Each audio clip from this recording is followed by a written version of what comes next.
Good morning friends, welcome to my channel नो की मोहब्बत। और आप देख रहे हैं इम्तिहान। लास्ट पार्ट में हमने देखा था कि जहाँ पर जो कृषा रहती है वो सचिन के साथ जाती है एक स्वीट बुक करने पर। उसी समय पर अहाना ये सारी चीज़ें देख लेती है और अहाना को लगता है कि जो स्वीट बुक हो रहा है इन दोनों के हनीमून के लिए हो रहा है। और मिसेस सुगंधा शेट्टी अपना स्पाइस तो उसमें डाल ही देती हैं। उसके बाद कृषा उसके बाद अहाना शादी के लिए हाँ कह देती है और वो दोनों जब डेट पे होते हैं तो कृषा को पता चलता है कि अरे ये तो शादी करने वाली है आरव से, क्योंकि अहाना खुद उसे बताती है। और जब वो वहाँ पर बैठे बैठे वॉशरूम में बैठ के एकदम फ्रोजन स्टेज पर आती है तब मिसेस शेट्टी का फ़ोन आता है और वो उसे सारी बात बताती है कि ये सब तो प्री प्लान था, तुम्हें उससे दूर करने का मेरा ही प्लान था। अब उसके आगे कृषा वहाँ से उठती है और अपने आंसुओं को पोंछती है और वहाँ पर जो पानी रहता है मतलब फेस वॉशन में अपना फेस वॉश करती है और धीरे से बोलती है दी कि शादी नहीं होनी चाहिए। तो वहाँ पे आकृति दी बोलती that's my girl, I want that's my girl. हाँ, कि शादी नहीं होगी और हम होने भी नहीं देंगे। मुझे अहाना को बचाना होगा क्योंकि मिसेस सुगंधा शेट्टी अपने मतलब के लिए अहाना की पूरी जिंदगी तबाह कर देंगी। तुम रेडी हो? तो वो कहती है कि हाँ मैं रेडी हूँ। चलो, ये रोने का समय नहीं है, टाइम मेरे पास सिर्फ 2 दिन है। इस 2 दिन में मुझे ये शादी रोकनी है। चलो दी, काम बहुत ज़्यादा है। पर प्लान क्या है? तो कहती पता नहीं, अभी कुछ प्लान नहीं सोचा है, अभी तो मैं सोचूंगी। तो कहती हाँ हाँ चलो चलो अभी तो बाहर निकलते वॉशरूम से। ऐसे करके वो दोनों बाहर निकलते तभी सचिन आके बोलता है एवरीथिंग इज ओके। तभी कृषा और मिसेस शेट सॉरी कृषा और उसकी दी मतलब आकृति दी सचिन की तरफ देख के बोलती हैं तुम तो इन सब मैटरों से दूर ही रहो। यहाँ पर सचिन को भी बहुत बुरा लगता है कि यार मेरे साथ ये दोनों इस तरीके से बिहेव क्यों कर रहे हैं। यहाँ पर जो क्या बोलते हैं हमारी कृषा रहती है वो खाना भी नहीं खाती है, क्योंकि अब क्या है उसका तो पूरा खाना पीना तो सब बंद ही हो जाएगा। उसकी तो सुकून जा रहा है उसकी ज़िंदगी से, तो वो क्या खाना पीना खाएगी।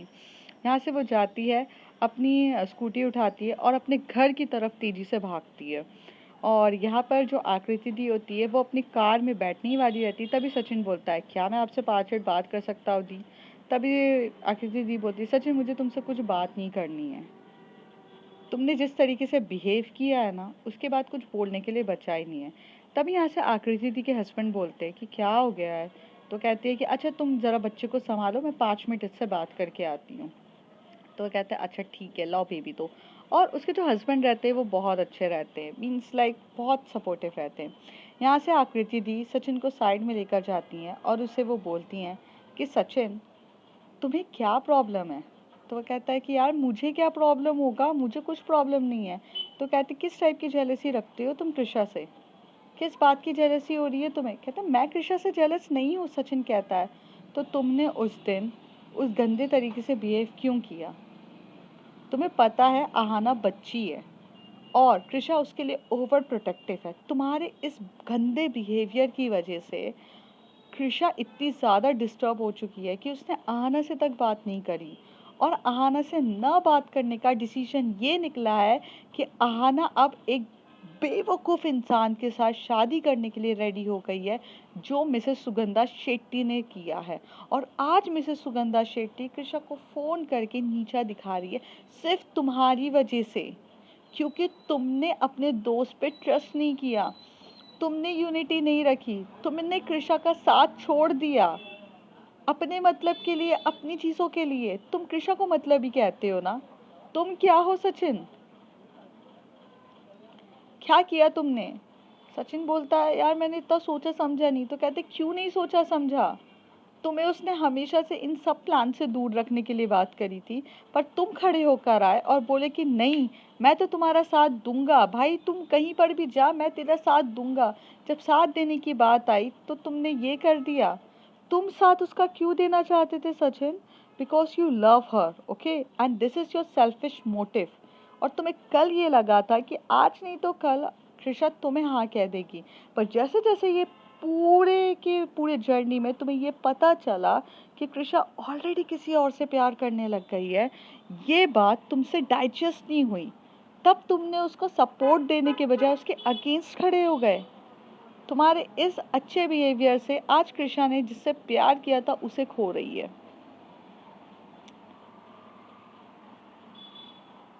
अभी कुछ बोलने के लिए बचा नहीं है सचिन। मुझे ये तुमसे एक्सपेक्टेशन नहीं थी। मुझे लगा था कृषा के पास कुछ नहीं है, लेकिन उसके पास उसकी आकृति थी और उसका एक बेस्ट फ्रेंड है सचिन, जो हमेशा तुम्हारे पास रहेगा। लेकिन शायद शायद ये बहुत गलत था, बहुत ज़्यादा गलत था मेरा सोचना। कृषा सही कहती कि कोई भी उसका नहीं है, सब उसके साथ सिर्फ और सिर्फ लेने आते हैं, कोई उसे देने नहीं आता है। तुमने भी जब तब उससे लेना था लिया, अब जब तुम्हें देने की बारी थी तो तुम नहीं दिया। अभी कृषा से दूर ही रहना। जो रायता तुमने फैलाया है ना, उसके बाद कुछ नहीं हो सकता। और ये बोल के आकृति दी भी वहाँ से निकल जाती। सचिन को काफ़ी ज़्यादा हर्ट होता है, उसको बुरा लगता है कि उसने इस तरीके से बिहेवियर से इतना बड़ा डिसीजन ले लिया आहाना, और ऐसे कैसे। और आहाना और कृषा एक दूसरे से सच में बेहद प्यार करते हैं। कृषा यहाँ से अपने घर की तरफ जाती है और सबसे पहले तो वो वॉशरूम में जाकर, बाथरूम में जाकर शावर ऑन करके इतना रोती है, इतना रोती है कि पहले तो उसका रोना और वो इमोशंस जो है, जो वो फील कर रही है, वो थ्रो आउट होना बहुत ज़्यादा ज़रूरी था। वो थ्रो आउट होने लगती है। यहाँ पर आहाना जाती है और आरफ उसे टच करने की काफ़ी ज़्यादा कोशिश करता है, मीन्स लाइक उसके थाई पे हाथ रखने की कोशिश कर रहा था कार में, पर वो एकदम से हटाकर बोलती है don't touch me and don't cross your limit. तो वो कहता है baby we are getting married. तो कहती है not yet, not yet, okay, हमारी शादी अभी तक नहीं हुई है। तो ये सब जो हक है ना, जताने की कोशिश मत करना। तभी आरव बोलता है तुम मेरे सामने यहाँ पे इतनी रूड हो गई हो, वहाँ पर इतनी स्वीट थी। तो कहती मुझे घर की तरफ छोड़ रहे हो या नहीं, वरना मैं कैब बुक करके अपने घर भी जा सकती हूँ। तो कहता है नहीं नहीं, छोड़ दे रहा हूँ। और वो काफ़ी गुस्से में रहती है, उसकी आंखों में से भी कंटिन्यूस आंसू बह ही रहे रहते हैं।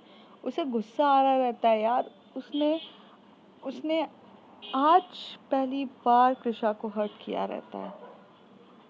उसको इतना दर्द हो रहा था ना आना को कि कोई उसकी लिमिट नहीं थी। वो भी अपने घर पे जाती है, तभी मिसेस शेट्टी बोलती है हाउस योर डेट। तो वो कुछ रिप्लाई नहीं देती है और तभी आरफ कहता है it's good aunty, it's good. तो कहते हैं ओके। तभी मिसेस शेट्टी बोलती है आरफ चलो, मुझे तुमसे कुछ ज़रूरी बात करनी है। ऑफकोर्स शादी की तैयारियां करनी है, तो मुझे तुमसे कुछ ज़रूरी बात करनी है, तुम चलो। यहाँ पर जो हमारी कृषा रहती है, वो बाथरूम से निकलती है, अपने आप को पोंछती है और उसकी आंखों में से आंसू बहे जा रहे थे, बहे जा रहे थे, बहे जा रहे थे। और फिर वो एक टाइप पे जाती है और अपने डैड की फ़ोटो की तरफ देखती है और कहती है पापा, आज मैं बहुत टूट गई हूँ। आज मुझे समझ में नहीं आ रहा है कि मैं क्या करूँ। पापा मुझे रास्ता दिखाओ। I don't know what to do. I am completely frozen. पापा मुझे बताओ। कृषा अपने डैड की फ़ोटो देख के रो रही थी अपने डैड की तरफ, क्योंकि कृषा के लाइफ में ना सिर्फ आकृति दी के अलावा और कोई था ही नहीं।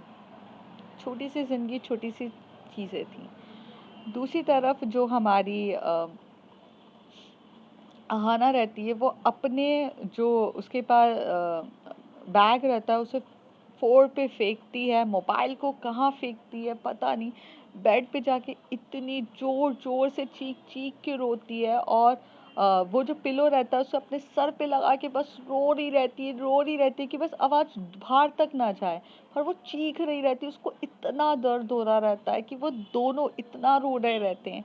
लाइफ के ऐसे मोटिव मोड़ पर आकर वो दोनों खड़े हो जाते हैं कि जहाँ पर थोड़ी देर में जो मिसेस सुगंधा शेट्टी हैं वो लेकर जाती हैं आरफ को और बोलती हैं कि डेट अच्छी रही।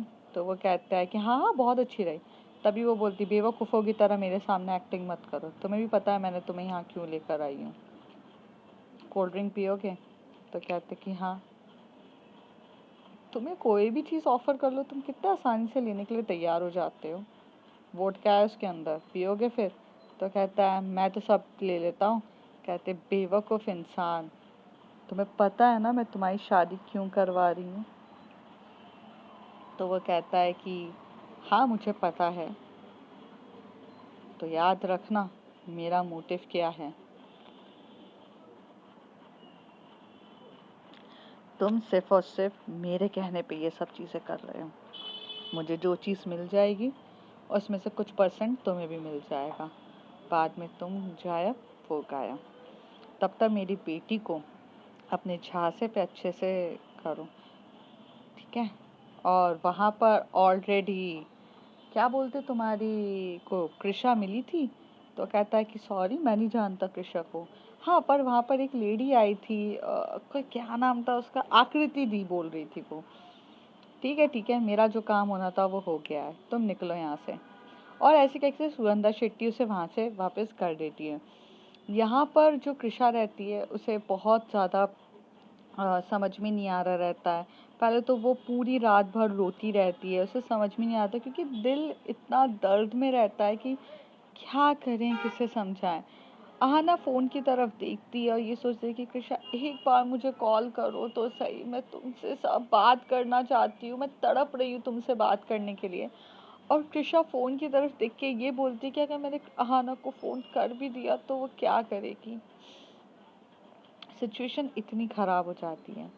वो रात तो इनकी ऐसी कट जाती है, दोनों की रोते हुए कटती है। पर जब सुबह मॉर्निंग होती है तो कृषा फ्रेश होती है, कृषा फ्रेश होकर जाती है।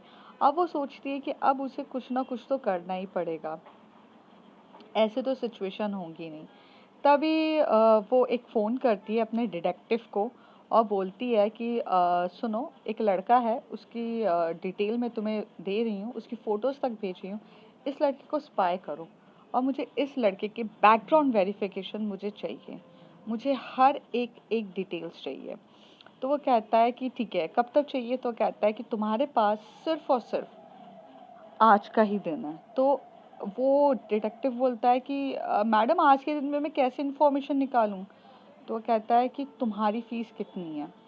तो वो कहता है कि मैम मैं तो एक केस को सॉल्व करने के लिए सिर्फ 20,000 रुपये लेता हूँ। तो कृषा कहती है तुम्हें मैंने 40,000 रुपये दिए और अगर और चाहिए तो मैं वो भी देने के लिए तैयार हूँ, बट मुझे सिर्फ और सिर्फ आज के आज ही इन्फॉर्मेशन चाहिए और इसका बैकग्राउंड वेरिफिकेशन, इसकी हर एक डिटेल्स चाहिए। मेरे पास समय नहीं है।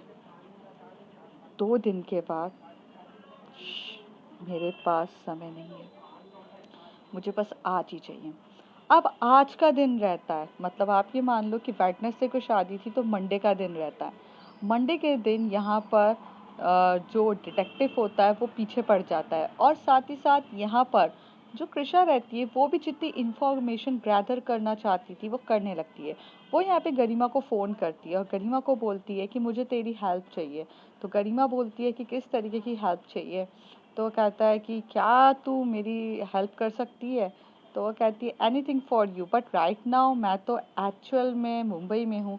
तो कहती है कि मैं तेरी टिकट बुक करा के तुझे बैंगलोर बुलाना चाहती हूँ और मुझे तेरी हेल्प चाहिए। उतनी देर में, मतलब ये दिन में बहुत ऐसे काम रहते हैं, मतलब मैं आपको एक एक चीज़ें नहीं बता सकती हूँ। पर इस दिन में कृषा बहुत काम में लग जाती है, इधर फाइंड आउट करना, गरिमा से बात करना, सबसे करने में वो बिजी हो जाती है।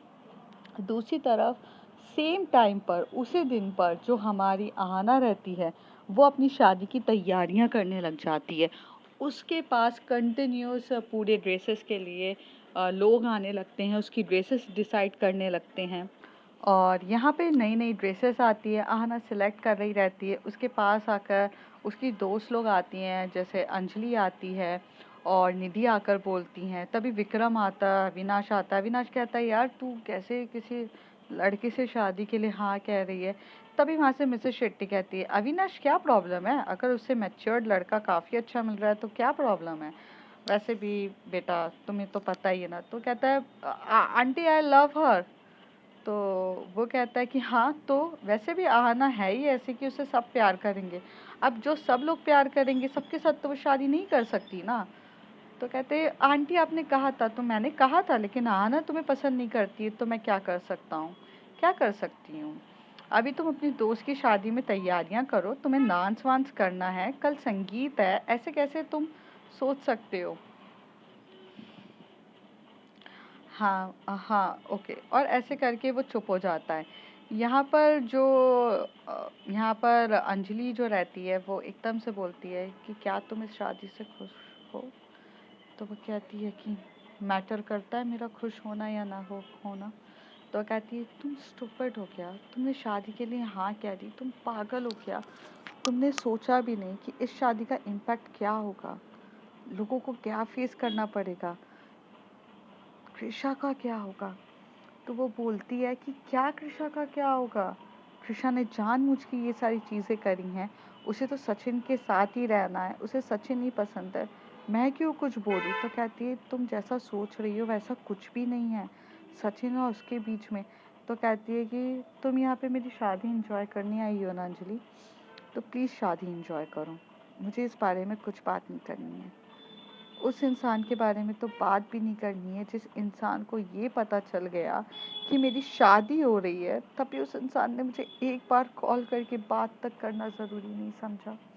उस इंसान के बारे में मैं क्या बात करूं, मैं जीऊँ या मैं मरूं उसे कोई फ़र्क नहीं पड़ता। इवन कम से कम तुम ये तो सोचो कि माना कि मैं गलत हो सकती हूँ, माना कि कुछ भी हो सकती हूँ, पर कम से कम वो इंसान मुझसे आकर एक बात तो क्लियर करती। तुम्हें नहीं लगता उसने मुझसे क्लियर भी नहीं किया, और तुम ऐसे इंसान के बारे में मुझसे क्या कहना चाहती वो थोड़ा सा बोलती है कि देखो, हो सकता है वो कुछ और सोच रही हो सकता है, क्या हो सकता है निधि, हर बार तुम लोग इतना ज़्यादा क्यों मतलब उसका साथ देते हो सकता है, नहीं हो सकता है, हो सकता है, नहीं हो सकता है, मुझे ये सब नहीं जानना है, नहीं जानना है, नहीं जानना है मुझे कुछ भी। रियलिटी जो है वो दिख रही है और मुझे ऐसे ही रहने दो, मैं जा रही हूँ। तो कहती कहाँ, कहती है मुझे और भी काम है, मुझे मेहंदी लगवानी है, मुझे जाने दो। यहाँ पर वो एक बार भी सुनना ही नहीं चाहती है, मतलब कृषा का ना कॉल करना उसे और भी हर्ट कर देता है। अहाना अपनी गलती की वजह से, मतलब उसका गलती नहीं रहती है, उसका गुस्सा ज़्यादा हाई रहता है। और अहाना का जो नेचर रहता था कि कभी उसको किसी ने किसी चीज़ के लिए रोका टोका नहीं, लेकिन वो अपने आप को चेंज करने के लिए तैयार थी कृषा के लिए, और कृषा ने उसको रिस्पॉन्स भी नहीं दिया। अब यहाँ पर कृषा तो सारी चीज़ें फाइंड आउट करने पे लगी थी। उसी रात को वो बाहर जब जा रही रहती है, मतलब ऑफिस से बाहर जाती है, तभी सचिन उसके सामने आता है और बोलता है कि हाय। तो वो बोलती है कि सचिन मुझे इस बारे में कुछ बात नहीं करना है। वो अपने घुटनों पे बैठता है, उसको कान पकड़ के उससे माफ़ी मांगते कहता है बचपन में भी जब तू रूठ जाती थी तो मैं इसी तरीके से तेरे को मनाता था, माफ़ कर दे यार, प्लीज़ माफ़ कर दे। मैं जानता हूँ कि मैंने जो किया है वो बहुत गलत किया, मुझे समझना चाहिए था कि मैं कब कैसे क्या बिहेव कर रहा हूँ। अपने अपने गुस्सा और अपने हर्ट से मैं इतना ज़्यादा हर्ट हो गया कि मैंने तुझे हर्ट कर दिया, बट ट्रस्ट मी मैं तेरी हेल्प करना चाहता हूँ। तभी कृषा बोलती है Sachin, you know what, no use of this at any more, please, please यार, प्लीज़ अब नहीं, अब नहीं होगा मुझसे, बिल्कुल भी नहीं होगा, और पॉसिबल ही नहीं है होगा। मैं अभी उस स्टेज पे नहीं हूँ कि मैं तुझे हैंडल कर सकूँ, तेरी अपॉलजी को एक्सेप्ट कर सकूँ और वो करूँ। मेरे पास बहुत काम है, मुझे वो शादी रोकनी है। मुझे कृषा, मुझे आना का जो एक्चुअल में, क्या ही बोलूँ यार, मेरे पास वर्ड्स नहीं है। तभी वो रोने लग जाती है क्योंकि वो भी भरी हुई रहती है यार। तभी सचिन उसको हक करते हुए बोलता है सॉरी यार, प्लीज़ मैं तेरा दोस्त हूँ। तो कहता है नहीं यार, तू दूर रह मुझसे, तू मुझे हक करेगा, तेरी और मेरी भी फ़ोटो खींच के वो सुगंधा जाकर दिखा देगी उसे। तो कहता है तुझे इस बात का डर है, पागल, हम दिल वाले हैं, दुल्हनिया लेकर जाएंगे, और आना किसी की नहीं होगी। मैं तेरा जो भी प्लान है उसमें तेरा साथ देना चाहता हूँ, जो काम हो सकता है वो करने के लिए तैयार हूँ, पर बता कैसे क्या करना है। तो वो कहता है कि तेरा तो वैसे कुछ भी काम नहीं है, लेकिन हाँ अगर कुछ कर सकता है तो एक काम है। तो कहता है कुछ भी करूँगा। तो कहता है कि पहले गरिमा आ रही है, उसे एयरपोर्ट से पिकअप करने जा, और मैं जा ही रही थी उसे पिकअप करने। कहता है ओके ओके, मैं उसे पिकअप करके तेरे घर पे लेकर आता हूँ, डोंट वरी, तू घर जा। यहाँ से जो कृषा होती है वो अपने घर चली जाती है। गरिमा के एक कॉल पर, मतलब सॉरी, कृषा के एक कॉल पे गरिमा अपना सारा काम छोड़ के भाग कर आती है। फिर वो लोग एयरपोर्ट से, वो उसे पिकअप करता है कार में, फिर उसे लेकर आता है, घर पे छोड़ता है। फिर सचिन, गरिमा और कृषा बैठे रहते हैं। तभी वो बोलती है कि ये प्लान क्या है, तुमने मुझे एकदम से बुलाया चीज़ें। तो वो कहती है कि देखो, प्लान तो मेरे पास बहुत पचकाना प्लान है, और मुझे नहीं पता कि ये प्लान शायद से सक्सेसफुल होगा कि नहीं, लेकिन मेरे पास प्लान ए है, लेकिन मुझे लगता नहीं है कि ये प्लान ए कुछ काम कर सकता है। तो प्लान ए को तो मैन्युपुलेट भी हो सकता है और वो मेरे पे भी बैकफायर कर जाएगा, लेकिन अगर हम प्लान बी रखेंगे तो मैं स्ट्रॉन्ग तरीके से रह सकती हूँ। तो वो कहते हैं कि हाँ हाँ, प्लान बी रखेंगे, बिल्कुल रखेंगे, तू बता तो क्या है प्लान बी। तो गरिमा और सचिन बैठ के पूरा डिस्कशन करते हैं, वो पूरा प्लान बताते हैं, और वो ये बोलते हैं कि पूरे इस तरीके से काम होना चाहिए, फिनिशिंग तरीके से होना चाहिए, ठीक है। तो तभी गरिमा बोलती है क्या मैं अपनी गर्लफ्रेंड अंजलि को इसमें यूज़ कर सकती हूँ। तो वहाँ पर कृषा कहती है नो, ये प्लान सिर्फ हम तीनों के बीच में है, और हम तीनों के बीच में रहेगा। तुम्हारी गर्लफ्रेंड के साथ तुम्हें जो करना है तुम बाद में करना, पहले मुझे मेरी गर्लफ्रेंड चाहिए वापस। तो कहता है ओ हाँ ज़रूर, बिल्कुल जैसा तुम बोलो वैसा करते हैं हम, डोंट वरी फॉर दैट, हो जाएगा। नेक्स्ट डे जो प्लान इन लोगों ने जो डिसाइड किया रहता है, उस प्लान को वो एग्जीक्यूट करने पे चले जाते हैं, और नेक्स्ट डे पूरा ऐसे बीत जाता है। यहाँ पर संगीत वगैरह होता है, वहाँ पर वो डांस कर रहा रहता है, चीज़ें ऐसी होती है, और काफ़ी ज़्यादा खुश रहता है, थोड़ी बहुत ड्रिंक भी कर चुका रहता है, और माहौल बहुत मस्त तरीके हो जाता है। संगीत रात को होना था, पर ये लोग दिन में रखते हैं, मतलब दोपहर से, मीन्स करीब 12 से शाम के 6 या 7 बजे तक संगीत रहता है, और उसमें बहुत सारे फंक्शंस भी रहते हैं, हर चीज़ हो जाती है। उसके बाद वो रात भी पूरी बीत जाती है। अब बारी आती है शादी के दिन की। शादी का दिन रहता है, आहाना पूरे तरीके से रेडी होती है, तैयार होती है, बहुत ब्यूटीफुल लग रही रहती है, और सब कुछ रहता है, बट उसके चेहरे पे वो स्माइल, उसके चेहरे पे वो जो स्पार्कनेस, वो सब मिसिंग रहती है। एक दुल्हन जब अपनी मर्जी से शादी करती है तो उसकी एक रौनक ही अलग होती है, लेकिन जब वो ज़बरदस्ती से शादी करती है तो उसका फेस डल ही दिखता है। तो वहाँ पर शादी के मंडप में आहाना आ चुकी रहती है, और उसका दूल्हा आरफ आता है। जैसे ये शादी होने ही वाली रहती है, जिसमें जहाँ पर पहले तो थोड़े बहुत मंत्र होते हैं, उसके बाद वो जैसे उसकी ईमान भरने वाला रहता है, वहाँ से एक आवाज़ आती है, ये शादी नहीं हो सकती है। तो जो आहाना होती है उसके चेहरे पे एकदम से स्माइल आती है, क्योंकि कृषा उसकी शादी रोकने के लिए आई है। ये देख के वो खुद ही शादी के मंडप से उठ जाती है। फिर आरफ भी उठ के खड़े होके बोलता है क्यों ये शादी क्यों नहीं हो सकती है। तो तभी मिसेस शेट्टी बोलती है तुम कौन होती हो शादी रोकने वाली।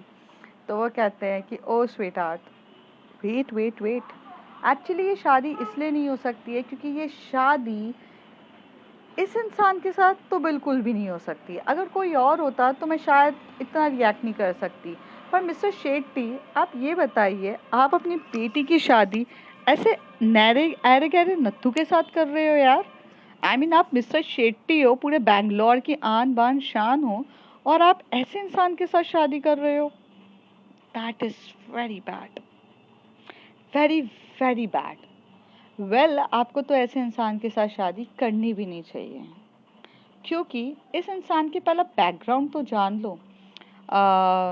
मेरे ख्याल से बैकग्राउंड जानने से अच्छा है मैं बैकग्राउंड दिखा देती हूँ।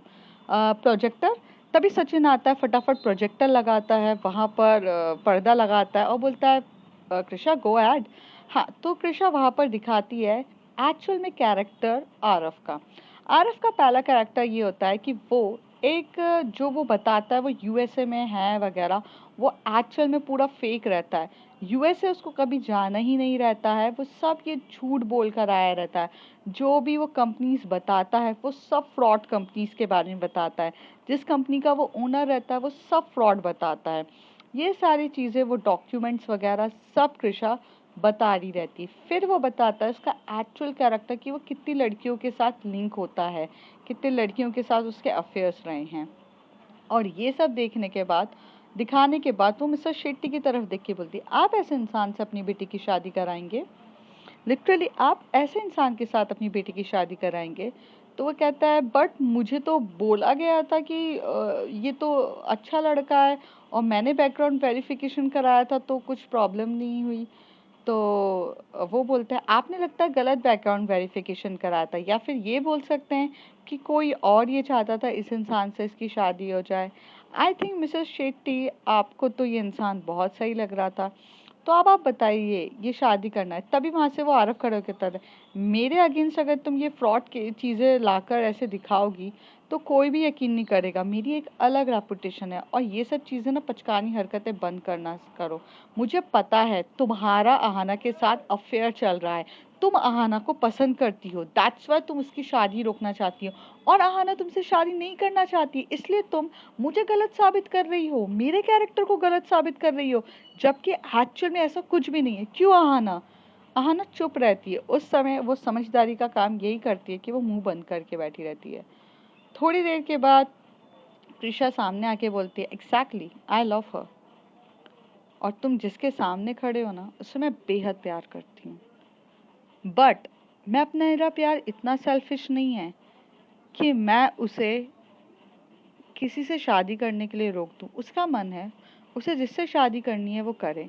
मैंने प्यार में उसके ऊपर ये बाउंडेशन नहीं लगाई है कि वो मुझसे ही शादी करे। She is free, she is free, और मेरा प्यार उसे विंग्स देता है फ्लाई करने के लिए। मैं उसे नहीं रोकूंगी, उसे जिससे शादी करनी है करे। अगर वो मेरे साथ खुश नहीं है, वो किसी और के साथ है, खुश रहना है तो वो रहे। तभी वहां से आरफ कहता है तो प्रॉब्लम क्या है मेरे साथ खुश है तो कहता है क्योंकि तुम सही इंसान नहीं हो। अगर सही इंसान होता तो मैं बोल देती, ठीक है? सही इंसान होता तो मैं मना नहीं करती। मैं यहाँ पर सिर्फ अपने मतलब के लिए नहीं आई हूँ। सही बात तो ये है कि तुम सही इंसान नहीं हो। तभी वो कहता है कि तभी मिस्टर शेट्टी कहते हैं कृषा, अगर तुम सही हो और ये इंसान सही नहीं है, मैं ये शादी अभी के अभी तोड़ दूंगा, और अहाना जिससे शादी करना चाहे मैं उससे उसकी मर्जी से शादी कराऊंगा। ये मैं तुम्हें वादा देता हूँ। लेकिन यहाँ पर मेरे पूरे बिजनेसमैन और पूरे लोगों की रेपुटेशन है, ये स्पॉइल मत करो। अगर तुम प्रूफ कर सकती हो तो प्रूफ करो। तो वो कहती है कि मैं प्रूफ कर सकती हूँ सर। तो वो कहती है ठीक है।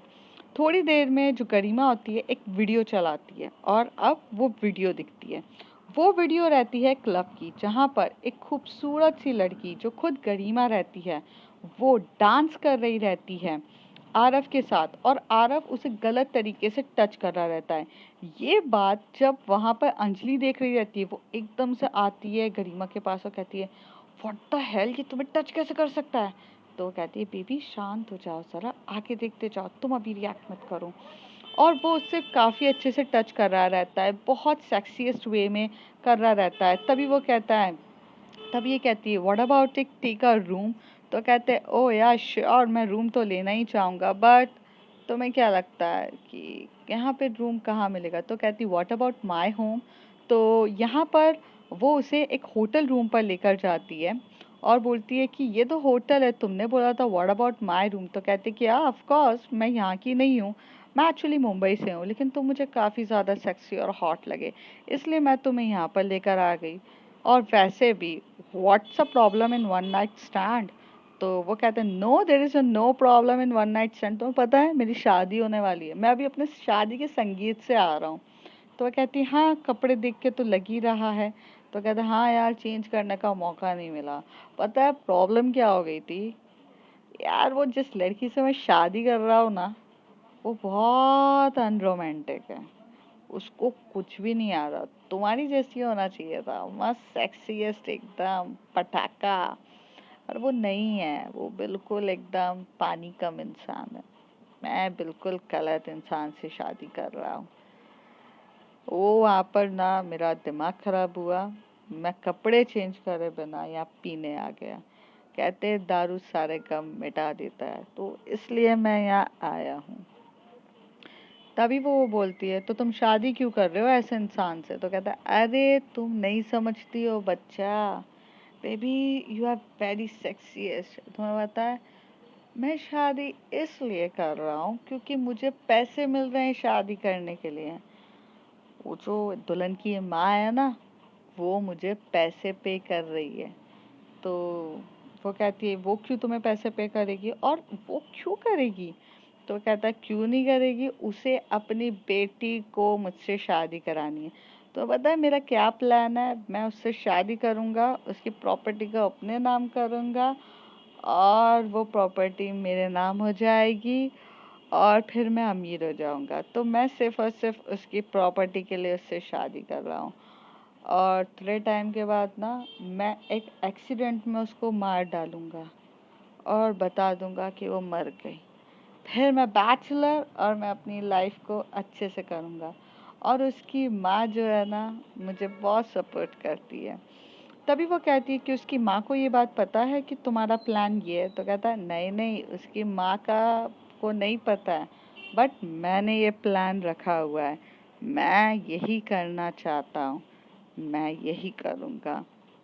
तुम वो सब छोड़ो, काम बेबी तुम तो आ जाओ, तुम्हें जितना पैसा चाहिए मैं, तुम अगर मेरी गर्लफ्रेंड बनती रही ना तो मैं हमेशा से तुम्हें खुश रखूंगा। You are such a cute and I love it. आ जाओ तुम मेरी लाइफ में, आई जाओ, आ जाओ, आ जाओ। ऐसे कह के वो उसके करीब आने लगता है, लेकिन जो वहाँ पर गरिमा रहती है उसने एक्चुअल में स्लीपिंग पिल्स भी डाल दी थी कि ड्रिंक के टाइम पे, तो वो सो जाता है। फिर ये वीडियो वहीं पर ख़त्म हो जाती है और वो सब लोग उसकी तरफ देख के बोलते हैं। तो गरिमा वहाँ से आती है कि सर एक्चुअली मैं कृषा की फ्रेंड हूँ, मैंने ये सारा नाटक सिर्फ इसके लिए किया था क्योंकि ये अपने मुंह से कन्फेस करे, एंड अगर आपकी बेटी को ये तो मारने की कोशिश कर रहा है, इस टाइप का प्लान है, इस इंसान से आप अपनी बेटी की शादी कराओगे? तो वहाँ पर मिस्टर शेट्टी शॉक्ड हो जाते हैं और चुप हो जाते हैं। तो अब फ्रेंड्स देखते हैं आगे क्या होता है। स्टोरी बहुत लॉन्ग हो रही थी, नेक्स्ट एपिसोड्स में बताएंगे कि क्या हुआ है। तब तक के लिए बाय बाय।